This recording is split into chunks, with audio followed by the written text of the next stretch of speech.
국립암센터 영한 의사들의 수다. 또 유방암이 재발할 수 있나요? 그래서 이제 그 양을 매일매일 저희가 체크하게 되는데 저희가 봐서 구분이 어려운 경우도 있고 아마 선생님들도 뭐 이렇게 보자마자 이건 염증 다음 질문은 어떤 과 질문을 받아볼까요? 먼저 하시겠어요? 제가 그럴까요? 먼저 할까요? 빨리 매도 먼저 맞는 게 낫다고? 네. 빨리 제가 먼저 하겠습니다. 오케이, 알겠습니다. 네. 주세요. 선생님. 여기가 상암 질문 받아보도록 하겠습니다. 예. 그럼 제가 먼저 한번 뽑아보도록 네. 하겠습니다.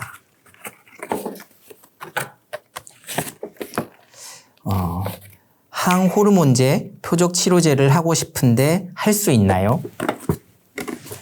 예. 그래서 이 질문은 저도 많이 이제 받는 질문인데 이제 표적 치료, 특히 표적 치료가 이제 좋은 치료라고 알려지면서 환자분들이 모든 분들이 이 표적 치료를 받고 싶어 하시는 것 같아요. 근데 또 그런 게 아니죠. 예. 네.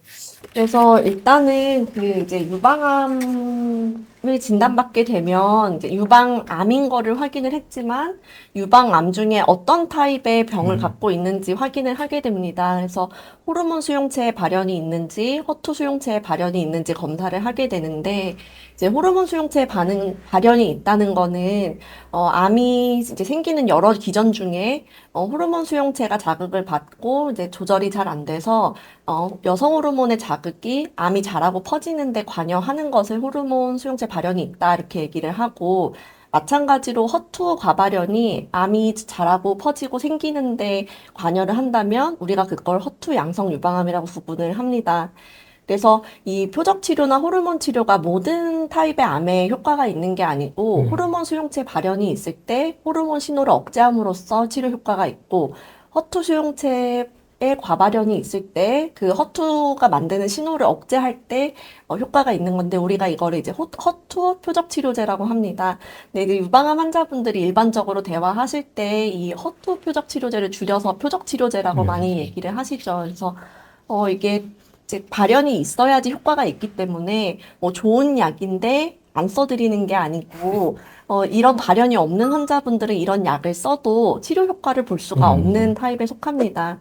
그래서 삼중 음성 유방암이 지금까지는 이런 호르몬 치료나 표적 치료에 적용이 되지 못하고 항암제만으로 치료를 해야 돼서 힘들기도 하고 치료 성적이 이제 별로 안 좋기도 했는데 최근에는 허투 외 여러 표적들이 계속 연구가 되면서 삼중 음성이라고 했지만 그렇다고 다른 모든 표적이 안 나오는 건 아니거든요. 그래서 삼중 음성암이 갖고 있는 다른 표적들도 치료 효과를 볼 수 있을지 연구가 잘 되고 있고, 그래서 최근에는 트롭2라는 이제 표적이 있습니다. 그래서 그 표적 치료에 대해서, 그 트롭2라는 표적에 대해서도 표적 항암제가 개발이 됐고, 좋은 성적을 거두어서 이제 해외부터 차례로 승인이 되지 않을까 기대를 하고 있습니다. 그러면 다음 질문은 김현주 선생님께 부탁드리겠습니다. 임신 중에 항암 치료를 해도 괜찮은가요? 이것도 최근에 젊은 유방암 환자들이 많아지면서 이런 질문도 많이 받게 돼요. 예. 네, 그래서 이제 특히 말씀하신 대로 우리나라 유방암 환자들의 이제 연령이 젊기 때문에 아주 흔하다고 볼 수는 없지만 유방암 치료하는 의사로 근무하게 되면 임신 중에 유방암 진단 받아서 오시는 분들을 이제 드물지 않게 보게 됩니다. 근데 일단 결론만 얘기 드리자면 항암제는 임신의 1분기, 그러니까 한 13주에서 14주까지는 이렇게 주요 기형을 만들 수 있어서 권유가 되지 않고, 그리고 2분기, 그러니까 14주 이후부터는 비교적 안전하게 쓸 수 있다고 밝혀져 있습니다. 그래서 이제 그 진단받은 그 암의 타입, 그리고 주수, 임신 주수, 환자분의 상태 이런 걸 고려해서 치료 순서는 정하게 됩니다. 그리고 항암제 외에 표적 치료제나 호르몬제는 실제로 산모가 느끼기엔 훨씬 수월하고 부작용이 없는 약인데 태아에 대한 안전성은 더 확보가 안 돼 있어서 임신 중에 오히려 힘든 항암 치료는 할 수 있고 임신 중에 표적 치료나 호르몬 치료는 불가능합니다. 그래서 혹시 이제 제가 질문 드리면 임신 중에 수술이나 방사선은 어떤지도 이번에 한번 얘기해 주시면 좋을 것 같아요. 예, 갑작스러운 질문인데, 수술은, 사실 뭐 수술 자체야 뭐 전신적으로 하는 게 아니라 이제 그 부위만 하는 거기 때문에 태아엔 전혀 지장이 없는데, 사실 걱정이 되는 건 이제 전신 마취를 해야 되기 때문에 마취제나 이런 것들이 임신한 태아한테 괜찮을까는, 많이 이제 연구가 되고 있고 하지만 어느 정도 안전한 마취약들이 있기 때문에 수술을 진행하는 거에는 이제 큰 문제가 없다고 말씀을 드린데 역시 이러려면 또 마취과 선생님을 불러야 되는데 어쨌든 수술 자체만으로는 크게 태아에는 부담이 되지 않기 때문에 수술은 진행하고 있고요. 방사선도 되게 부담이 많이 될 것 같은데. 네, 방사선은 사실 임신 중인 환자에게는 금기되어 있기 때문에 불가능하고요. 더욱이 이제 수술을 하고 오셔서 이제 향후에 임신을 계획하시는 분들에게도 저희가 이제 항상 주의 말씀을 드리는데 이제 수술이 다 끝났고 항암도 다 끝났기 때문에 마음을 놓으시고 피임을 안 하시는 분도 간혹 있으시거든요.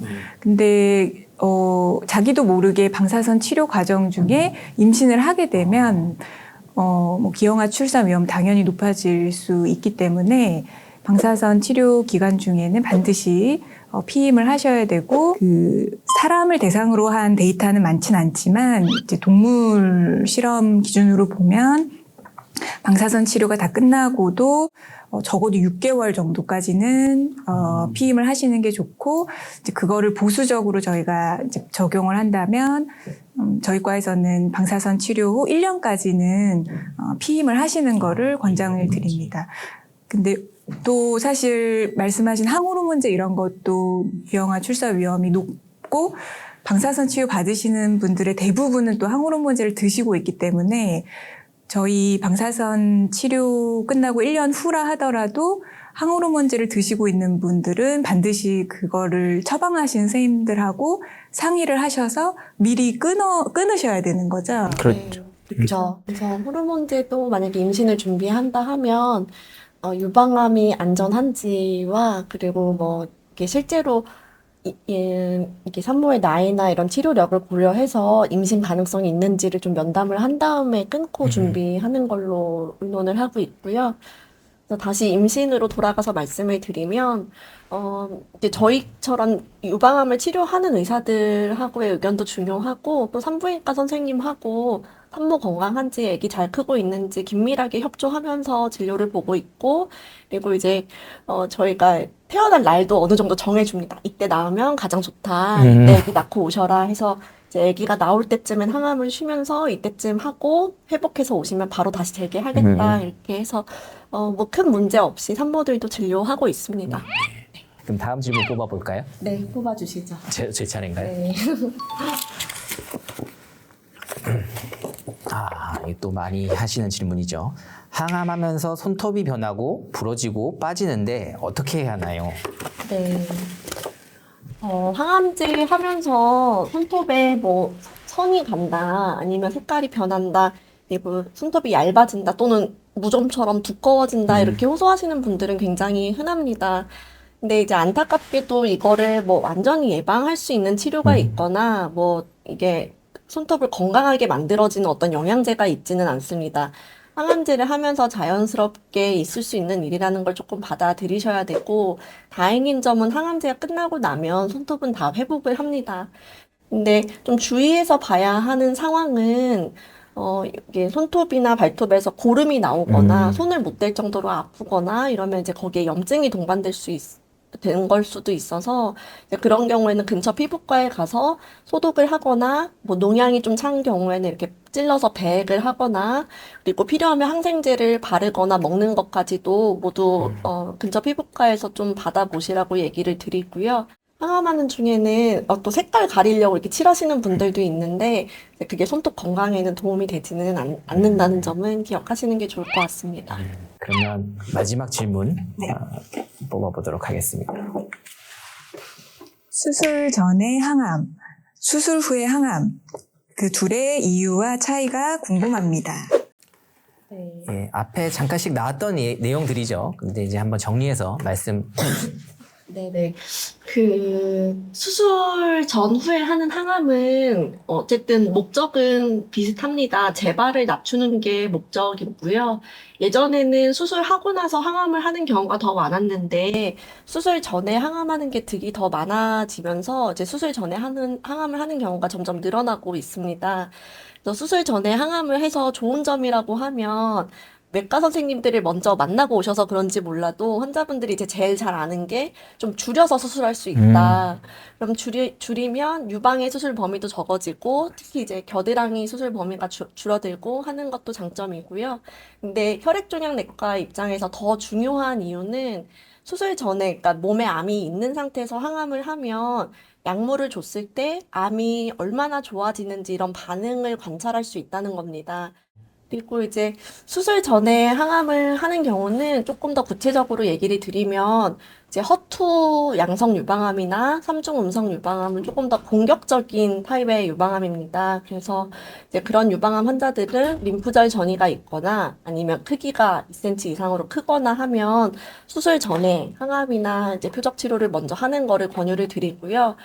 호르몬 양성 유방암은 조금 다르기는 한데, 호르몬 양성 유방암은 수술하고 나서 항암을 하는 분들도 있고 안 하는 분들도 있습니다. 그렇죠.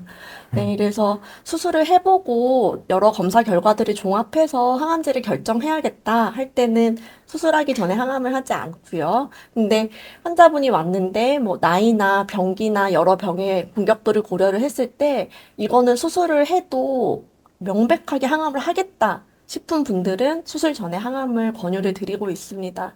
그래서 이런 것들은 사실 조금 대원칙입니다. 그래서 일반적인 원칙인데 자판기처럼 결정할 수 있는 건 아니어서 환자분의 뭐 나이나 전신 상태도 되게 중요하고요. 그리고 뭐 폐경 여부, 그리고 병이 얼마나 큰지, 어디까지 가 있는지, 그리고 이제 병이 똑같이 호르몬 양성이어도 되게 순한 분들이 있고 그렇지 않은 분들이 있고 이런 병의 타입을 다 고려해서 결정하게 됩니다. 네. 그래서 이제 뭐 수술을 받기 위해 암이라고 얘기를 듣고 수술 받기 위해서 이제 외과 저한테 오는 경우에 검사를 하다 보면은 이 경우에는 항암을 먼저 하면 좋겠다 이러면서 환자분한테 여기 내과 선생님한테 가서 항암을 받고 오시면 그 다음에 수술하겠습니다 이렇게 말씀드리면 되게 싫어하시는 분들 많아요. 맞아요. 특히 이제 연세 드신 분들은 빨리 이 내 몸에 있는 암을 당장 없애버리고 싶다 이런 마음이 있기 때문에 그래도 이제 이렇게 항암 먼저 하는 게 예후에도 좋고 재발도 덜하고 이렇게 좋다고 말씀을 드리지만 그래도 강력하게 수술을 먼저 원하시는 분들도 있어요. 그런 경우 이제 수술을 하고 또 결과에 따라서 이제 수술 후에 항암을 하게 되고요. 또 하나 중요한 거는 이제 수술 전에 이제 암이 커서 이거는 지금 당장 수술을 하면 이제 전절제 유방을 다 절제를 해야 되는 경우가 항암에서 반응이 좋으면은 부분 절제로 이렇게 수술 범위가 줄어드는 경우도 있는데 이게 100%가 그렇진 않아요. 그래서 이제 환자분들이 항암에서 줄어들었는데 꼭 무조건 부무절제가 되나요? 이렇게 물어보시는데 또 그렇지는 않은 경우들이 있어서 근데 확률은 확실히 부분절제할 확률은 높아지는 건 맞지만 또 항암했다고 해서 무조건 다 부분절제를 할 수 있는 건 아닙니다. 역시 케이스 바이 케이스라서 환자분의 그거에 따라 달라지게 되고요. 예, 이제 또 내과 선생님이 또 끝나셨네요. 이제 이제 마지막 남은 방사선종양학과 선생님.